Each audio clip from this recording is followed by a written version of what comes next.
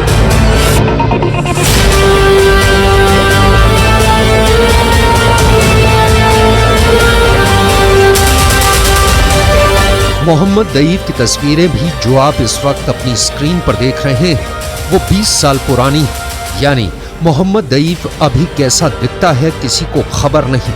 उसके बारे में गाजा पट्टी के लोगों को भी ज्यादा कुछ नहीं पता। मोहम्मद दईब को दुनिया भर में नया ओसामा बिन लादेन का नाम दिया जा रहा है। गाजा पट्टी में मोहम्मद दईब को लोग गेस्ट के नाम से जानते हैं, क्योंकि मौत का दूसरा नाम मोहम्मद दईब एक जगह कहीं ठहरता नहीं। मोहम्मद दईब को 9 जिंदगी पाने वाली बिल्ली भी कहा जाता है, क्योंकि कहा जाता है वो इजराइल के 9 बार के हमलों में अब तक बचता रहा है। लेकिन इंटरनेट पर मोहम्मद दईब के बारे में जो जानकारी मौजूद है उसके मुताबिक मोहम्मद दईब हमास के मिलिट्री विंग कस्साम का सुप्रीम कमांडर है। मोहम्मद दईब ही इजराइल पर थल और नभ यानी पैराग्लाइडर से हमले का मास्टरमाइंड है। इसी आतंक के आका ने इजराइल को दुनिया के नक्शे से मिटाने की प्लानिंग की थी। इसी की कमान में हमास के सैकड़ों आतंकवादियों को एक साथ इजराइल भेजा गया। इसी मोहम्मद दईब ने गाजा में बैठे बैठे इजराइल की सड़कों पर कत्लेआम की स्क्रिप्ट लिखी। इस मोहम्मद दईब ने गाजा पट्टी के 20 लाख लोगों की जिंदगी इजराइल की मिसाइलों की ओर मोड़ दी। अपाहिज आतंकी ने रात के अंधेरे में जो कुछ रचा उसे अब पूरा गाजा पट्टी भुगत रहा है।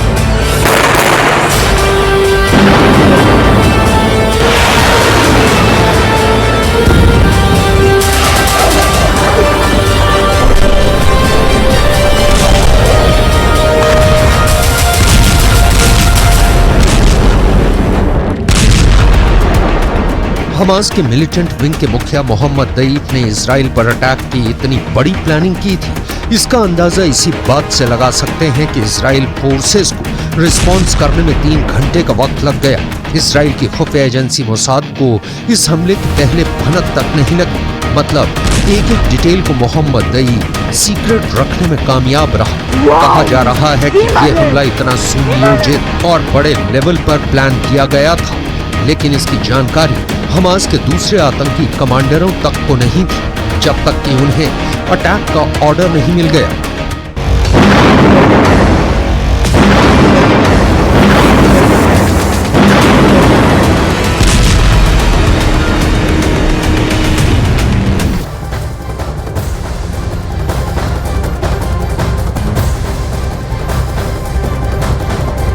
पहले ही हमास की तरफ से कहा गया था कि हमारी तरफ से जो है हमला किया जाएगा, लेकिन इजराइल ने कहा था कि देखिए एक एक आतंकी को चुन चुन कर मारेंगे। इन सबके बीच में अमेरिका की एंट्री हो चुकी है। अमेरिका ने दुनिया के सबसे बड़े युद्धपोत को इजराइल की मदद के लिए भेज दिया, यानी कि इस युद्ध में अब अमेरिका की एंट्री साफ तौर पर और सीधे तौर पर हो चुकी है। सिर्फ एक नहीं, अमेरिका के दो एयरक्राफ्ट कैरियर इजराइल के पास डटे हुए हैं और अमेरिका के युद्धपोत अगर किसी जगह बम गिराना शुरू करेंगे तो समझिए वो इलाका कब्रिस्तान में बदल जाएगा।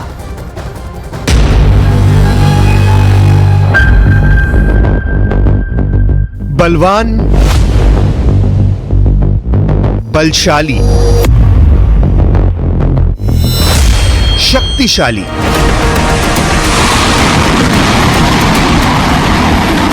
शक्तिमान, जोरावर। इसके आने से हमास में मच गई खलबली।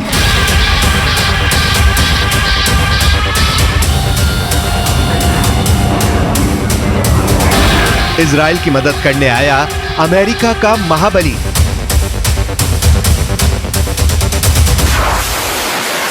ग्रीन सिग्नल मिलते ही इस समंदर से आग बरसाएगा, मिसाइलों से बारूद बरसाकर ये गाजा को दहलाएगा। इसमें लगी मिसाइलें गाजा का सर्वनाश करने की शक्ति रखती हैं। इससे उड़ान भरने वाले लड़ाकू विमान फिलिस्तीन के गाजा को खंडर में बदल सकते हैं। यही वजह है कि इजराइल की मदद करने के लिए अमेरिका ने अपने समंदर के सबसे बड़े जंगबाज को आगे बढ़ा दिया है। इजराइल और हमास के बीच चल रहा युद्ध अगर आगे बढ़ा तो इसमें ईरान, लेबनान और सीरिया के कूदने का खतरा बढ़ जाएगा। ऐसे में इजराइल की मदद के लिए अमेरिका ने जंग में एंट्री कर ली है। अमेरिका के राष्ट्रपति जो बाइडेन ने ईरान समेत इजराइल के सभी दुश्मनों को बहुत बड़ी चेतावनी दे दी है। बाइडेन ने वार्निंग दी है कि इजराइल के खिलाफ किसी भी हरकत का करारा जवाब दिया जाएगा।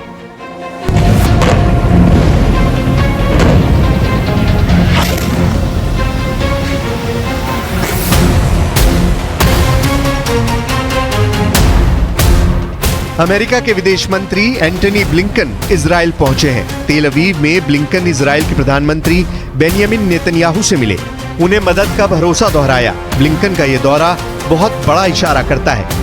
इशारा यह कि अमेरिका खुलकर इजराइल के साथ आ खड़ा हुआ है। You may be strong enough on your own to defend yourself, but as long as America exists, you will never ever have to. We will always be there by your side. Thank you. Thank President Biden. And thank you to the American people for your incredible support for Israel in our war against the barbarians of Hamas. America के विदेश मंत्री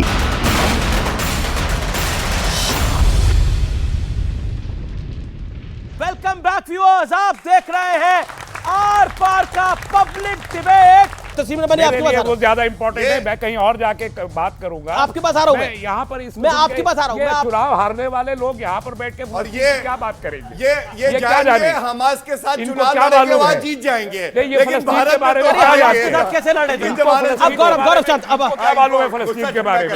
ये इन्होंने कभी पढ़ा है फलस्तीन और Israel को? इन्हें इसराइलियों की तकलीफ का पता है? इनको पूरी तारीख पता है? ये क्या जानते हैं? ये बोल नहीं सकते, इनके पास कोई मैटर नहीं है फलस्तीन के बारे में, इसलिए ये इधर उधर बावलों की तरह अकेले चले जा रहे और चुनाव के लिए निशाना साध रहे। इसलिए नहीं आए हम यहाँ पर टाइम वेस्ट करने के लिए। हमारे पास इसी बोलिए, चलिए आपको चुनौती देता हूं, बोलिए हमारे साथ ठीक है, बोल रहे तो बोलिए। तुम्हारे मुंह की चीनी जबान से हवा निकल गई, अब हमारे पे बोल नहीं पाएंगे। हमारे पे बोलिए, सारी जनता जानना चाहती है। अरे आपसे लेकर आप हमारे पे थोड़ी रहे, आपको क्यों कर हो रहा है? मैं समाज में कहता हूँ बोलो तो ये चिल्लाने लगते हैं। बहुत सा रिश्ता जुड़ा है हमारे, खड़ा करते हैं, हमें बेइज्जत किया जाता है। अपनी बात करो। ये कोई बात है? ये राष्ट्रवादी है। नहीं तो क्या है? एक सेकंड गौरव, आप इस संतन से जुदा कर देना, हाथ में ले लेंगे तो भी कहेंगे भारत हमारी तरह नहीं है। अरे छोड़िए, हमास को आतंकवादी संगठन नहीं बोल सकते, इस देश को मिटा देना देश के लिए हमें बेकार की बात है, नहीं बोल पाएंगे। प्रधानमंत्री से पूछ के आए, प्रधानमंत्री से पूछे अरे हमास को बोलिए है कि नहीं? बेकार की बातें चैलेंज कर रहा हूँ प्रधानमंत्री से। हमास के जुड़वा भाई यहाँ खड़े हुए हैं, हमें सिखाएंगे। ये पूछ के आए प्रधानमंत्री से, मैं मान जाऊंगा। प्रधानमंत्री कहे नाम लेके कि हमास आतंकवादी है, मैं मान जाऊंगा। क्या बोल रहे हैं? चैलेंज कर रहा हूँ। 3 बार बोल चुके प्रधानमंत्री। आपको लगता है आपकी क्या राय है? लेकिन आपने बोला कि मैं हमास पे बात करूंगा, मैं पैलेस्टाइन पे बात करूंगा, विषय पे बात करूंगा। आप बताइए, इस देश के अंदर तौकीर रजा जैसे नेता हैं या फिर मौलाना हैं, वो जिस तरह की बयानबाजी कर रहे हैं, क्या आपको, और आप कह रहे हैं कि हम प्रधानमंत्री मोदी के मुंह से सुनना चाहते हैं। प्रधानमंत्री मोदी तो कहते हैं कि मैंने 9.5 साल में बहुत अच्छा काम किया है, मैं तो दोबारा चुन के आ रहा हूं, तो उनकी बात मानते हैं आप? नहीं ना। ऐसे ही आप हमास के विषय में कह रहे हैं कि मैं प्रधानमंत्री के मुंह से सुनना चाहता हूं, इस पर आप बोलना नहीं चाहते, ऐसा क्यों? देखिए, ये डिप्लोमेसी का इशू है, लोकल पॉलिटिक्स का इशू नहीं है। एक सेकेंड, तो अगर डिप्लोमेसी का इशू है और इसमें कोरे हैं गौरव भाटिया, तो मैं यही कहूंगा कि प्रधानमंत्री ने 3 बार स्टेटमेंट दे दिया, 7 तारीख से अब तक उन्होंने हमास का नाम क्यों नहीं लिया? इसका जवाब तो प्रधानमंत्री बता सकते हैं ना। कल हमारे जो MEA के स्पोक्स पर्सन है, आप कह रहे हैं कि डबल स्टैंडर्ड है, यहां कुछ और है और डिप्लोमेसी में कुछ और है। देखिए, कल MEA के स्पोक्स पर्सन ने भी जब बात की, उनसे भी ये सवाल किया गया कि क्या हमास को हम ऑफिशियली एक आतंकवादी संस्था घोषित करेंगे। आप क्या मानते हैं हमास तो को? उन्होंने ये कहा कि नहीं, क्या मानते पहले जो स्टैंड है भारत का वो तो जान लीजिए।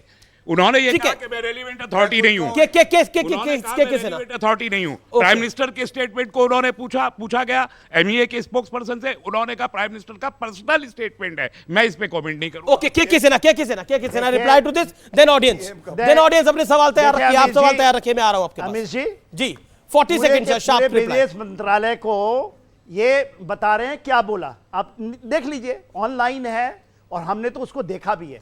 देखिए बात क्या है, 3 बड़े हमले हुए हैं पूरे। हमास आतंकी संगठन है कि नहीं आपके अनुसार? टोटल इसमें कोई शक लगता क्यों? है? इसके 2 कारण बताइए। यूनाइटेड नेशंस ने कह रखा है हम सिग्नेटरी हैं। पहला तो ये सुने जबरदस्ती झूठ बोल रहे हैं आप। यूनाइटेड स्टेट्स आपको पता नहीं है, सारे देशों ने कह रखा है, अमेरिका ने कह रखा है, बाकियों ने कह रखा है, बस तस्वीर से मानी जी ने नहीं कहा है। रशा चाइना सब वो कह रहे हैं कि यूनाइटेड नेशंस ने कह रखा है हम सिग्नेटरी हैं। इनको नहीं पता, कुछ नहीं पता है। यूनाइटेड नेशंस ने 9 अक्टूबर की अपनी मीटिंग में भी अमेरिका और इजराइल के दबाव के बावजूद उसको आतंकवादी संगठन नहीं कहा। ठीक है, गौरव भाटिया वो कह रहा आतंकी संगठन नहीं कहा। मैं देखिए एक मिनट, देखिए मैं यहाँ पे इनको समझाने के लिए हूं नहीं, इनको क्योंकि समझ में आएगा नहीं। ये सोते हुए नाटक कर रहे हैं कि मैं सोया हूं, ये सोए हैं नहीं। प्रधानमंत्री जी का ट्वीट इसीलिए लेके आया हूं। क्या बोला है? शांत होइए पहले, आप बीच में अगर दोबारा बोले अच्छा नहीं है, अच्छा नहीं है, बस बोल दिया। आप इसमें क्या है, आप चीन जाइए, हक्का नूडल खाइए, आप सूप पीजिए, बीच में क्यों? नहीं, गलत बात है अमीर जी, मेरे बीच में ना बोले बस, क्योंकि इन्हें पता ही नहीं है, आपको पता नॉलेज भी नहीं है। सुनिए, प्राइम मिनिस्टर का एक मिनट पहले सुनिए, आप वो कह रहे हैं यूनाइटेड नेशंस ने करा है कि नहीं? यूनाइटेड नेशंस चुप रही है। क्यों चुप रही है? पहले की हिस्ट्री पढ़ी नहीं है, ना बोला हो तो बोलिए। ठीक है, अच्छा ऑडियंस के पास जाता हूं, मैं ऑडियंस के पास जा रहा हूं, मैं ऑडियंस के पास जा रहा हूं। नहीं अभी मैं अपनी बात पूरी करना चाहूंगा। पहली चीज अमीश भाई, आपने एक प्रश्न पूछा था कि ऑपोजिशन क्यों प्रश्न पूछता है प्रधानमंत्री से और बीजेपी और सरकार से? सबूत मांगता है, सबूत मांगता है ना, बिल्कुल मांगना चाहिए, क्योंकि प्रेजेंट गवर्नमेंट अमेरिका की लाइन को फॉलो करती है। मेरा यह आरोप है, उनके हिसाब से फॉरेन पॉलिसी डिसाइड करती है, मुझे दिखाना है, कैपिटलिज्म को फॉलो करती है, प्रेशर में आती है, जैसा इजराइल क्या सबूत मांगने चाहिए भारत की सेना से?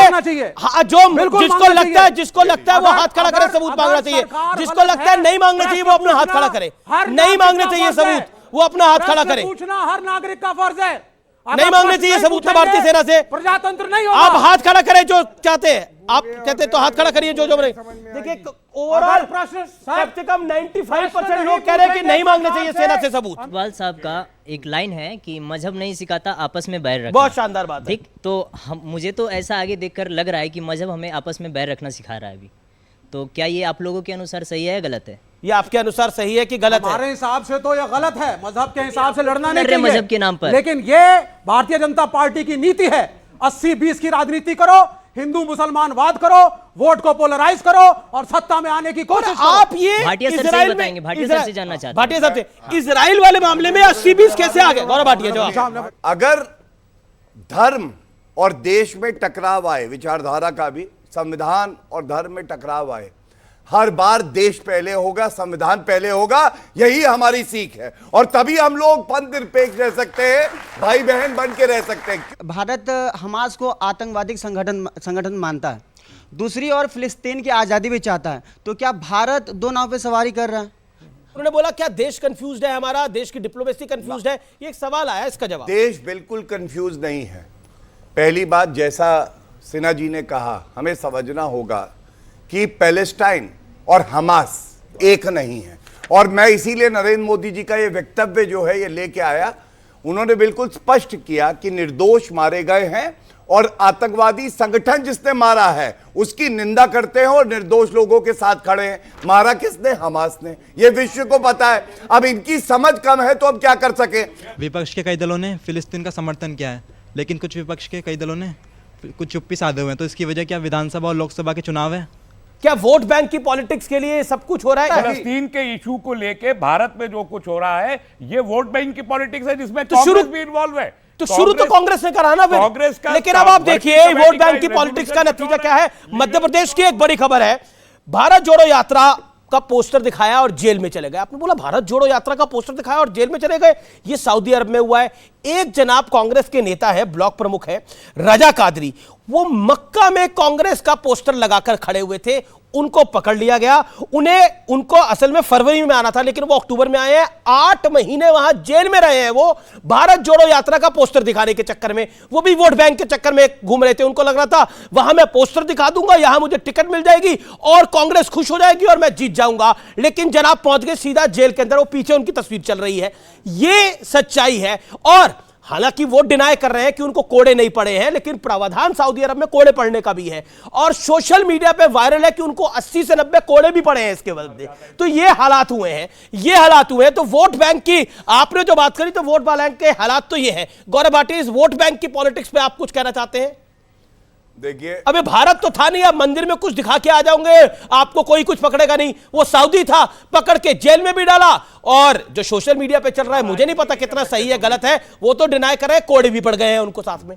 गौरव भाटिया, देखिए ऐसा है, जो कांग्रेस तो सावधानी बरतिए, आगे से कोई ना करे ऐसा कर्म। कांग्रेस बिना सोचे समझे हर गड्ढे में कूद जाती है, हर डिबेट में आती है। अमीर जी आज गायब है, आपको मालूम है क्यों? क्योंकि वोट बैंक ना खिसक जाए मेरा, इसलिए डिबेट ही पे ना हो। और ये उनका रेजोल्यूशन है।